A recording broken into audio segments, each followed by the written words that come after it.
Who are you?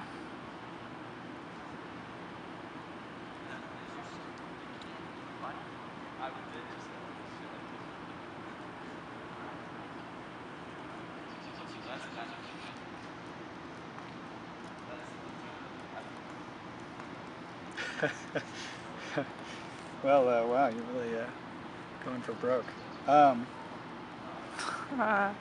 That's an interesting question, I think, because it permits a wide variety of answers on different axes, right? I mean, I could answer the question temporally and give you an account of the sort of the scope and development of my life, and then I could break that up into several different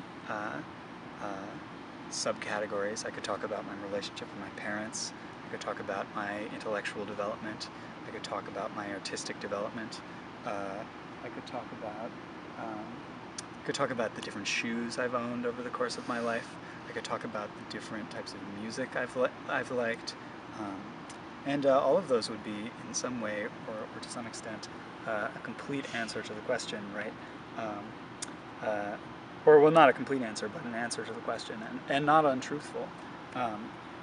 The struggle, the difficulty in the question that you ask is how to give a complete answer to the question, because the question is worded in such a way as to permit nothing but completeness. So, in order to answer the question, we have to begin by asking what it would mean to give a complete answer to the question, who are you? And that's a tricky question. I think it's in some ways sort of unanswerable, in part because I think the self is multiple, and in part because the self is not anchored in anything, so it's constantly sort of shifting and moving in unpredictable ways. And finally, because the substance of the self is not fully soluble in language, and part of it is always going to end up being left out in the substance of an answer, and that's not even it's not even acknowledging the fact that language itself is multiple, right? And you would get a different parts of the self are soluble in different kinds of language. So I don't know that it's really possible to answer that question. At least not in a satisfying way. I can give you a number of unsatisfying answers, but I sense, I know you well enough to know that you're going to be unsatisfied with an unsatisfying answer. Well, I mean, you only know me from 2 years ago, really, right? And after that, like a few Facebook posts and talking to you while we were walking over here. Yeah. So you can do whatever you want, you know. All right. Well, I guess I will in that case. I knew you were going to ask something like this. You're obsessed with sort of like perfect knowledge, completeness, and certainty.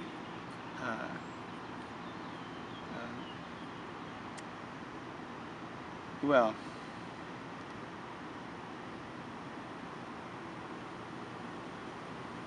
I would say that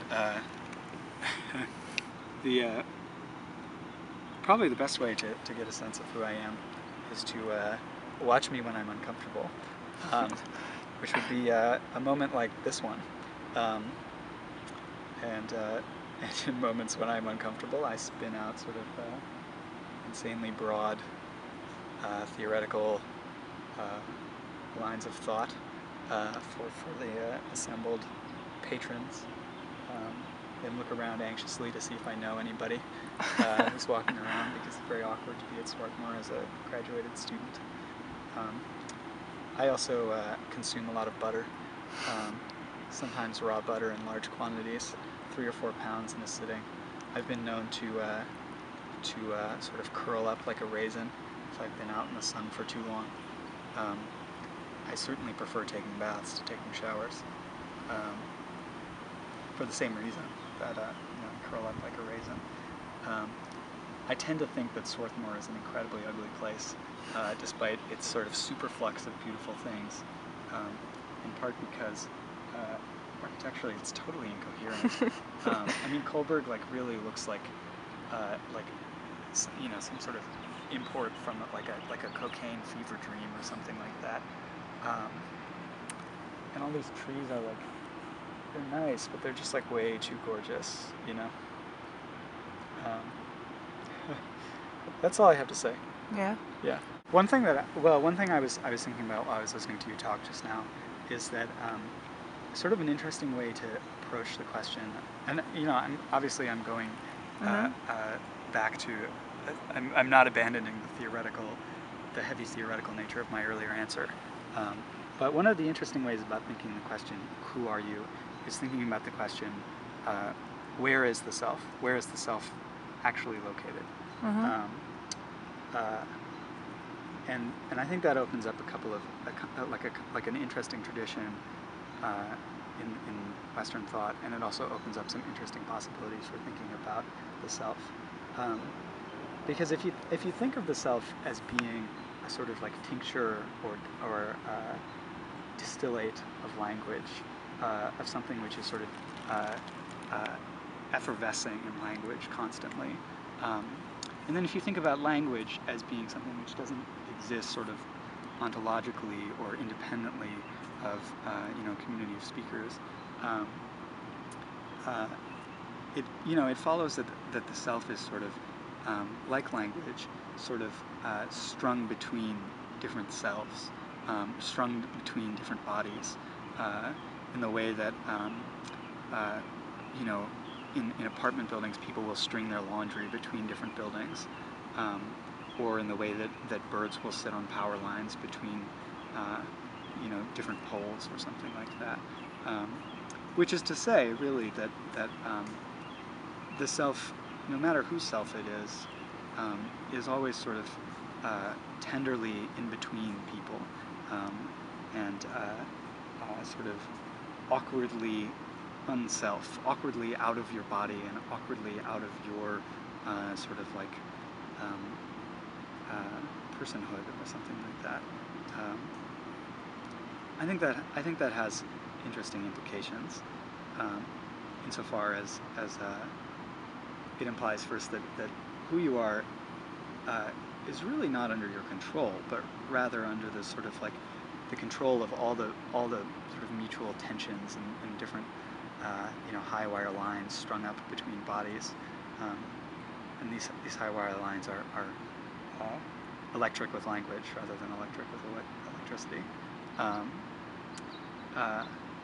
And further, that it's impossible to sort of have a complete mastery over yourself, because it's impossible to sort of fully locate yourself.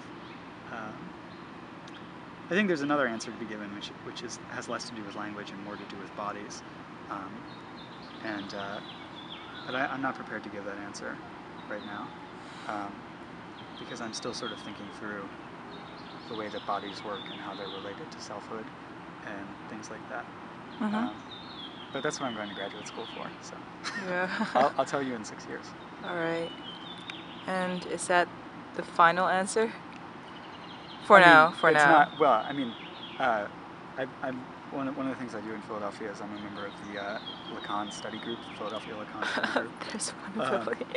Yeah, it's mostly populated by sort of like middle-aged psychoanalysts myself. But one of the things that Lacan says that's very true, ironically true, is that the more knowledge you have, the further you are from truth. And this is sort of like an analytic consequence of the nature of thinking. So the more we talk about it, the further we get from the answer. So of course it's not my final answer. Okay. So, but that's it for now. That's right? it for now, yeah. Okay. Well, thank you. No problem.